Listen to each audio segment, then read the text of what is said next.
Hi, I'm Forrest Johnson. I am the Makerspace and Lending librarian for the Mid-Valley and STEM CTE Hub. I'm here in the mill, and I'm going to talk to you today about making zines, which I really love because they're a great way to demonstrate like things that you've learned, share your art, make a cool card for somebody. It's just a fun way to communicate with people. It's like a week's worth of Instagram or something like that, but you get to hold it and it feels really cool. So here are a bunch of different types of zines. There's all different types of formats. These are like a half sheet of paper. This is a collaboration zine that we made at commencement last year. This is one that my coworker, Casey, made, who's behind the camera right now. This is one that I made. This is a comic. It's real short. I didn't even bother to staple that, which is one of the fun things about zines is you just do it however you want to do it. Like this one's really cool. It's on this really neat paper, and it tells this story of instruments that somebody played. It's just really beautiful. Others are like tiny, and they do cool things like this, where each page, you flip it out, and it gets to be a bigger and bigger panel of a comic, and then you end on a full spread, which is, that's just a delight to read. This is a fun guide to making French press or press pot, and it's got this really snarky hipster talking to you through the whole thing. Again, super fun. These are like things that, maybe you could get them published, but it's really fun to do it in a small format, and then you can share it at, maybe you have a zine collective in your area, or you can start one up with your friends.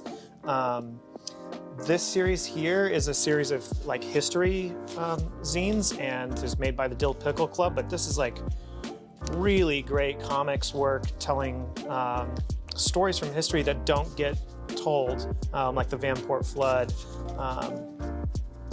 And there's some gnarly reasons why those stories don't get told. So zines are a cool way to kind of guerrilla get a story out.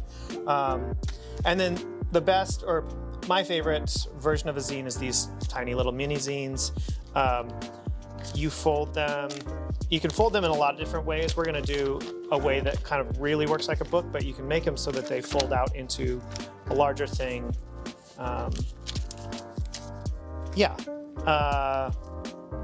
Just lots of fun ways. You can do them in color or not in color. Cherry City Zine Collective in Salem has been doing a lot of really cool stuff I've noticed lately. So I've been taking advantage of that. But here's how you fold a mini zine. So you start with your 8.5 by 11 sheet of paper. You can do a different size, but this is a good way to make your mini zine. You start with, if you went to camps or things, you might be familiar or know this as a hot dog style fold. It's along the short edge, you get a long crease. You open it back up.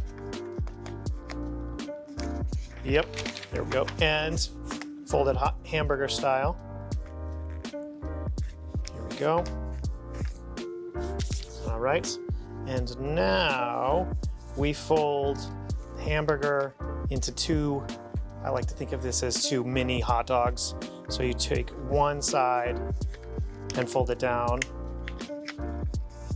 and then flip it over and fold the other side down.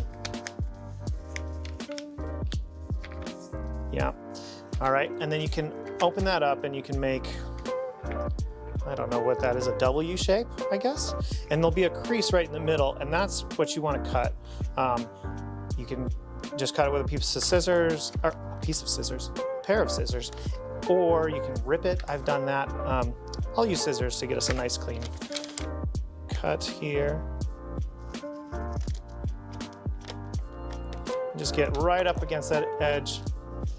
And then you can take this, fold it together, and flop it over.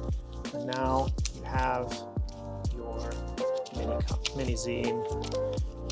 Now, a lot of people are tempted to glue these pages together so that it really feels like a book.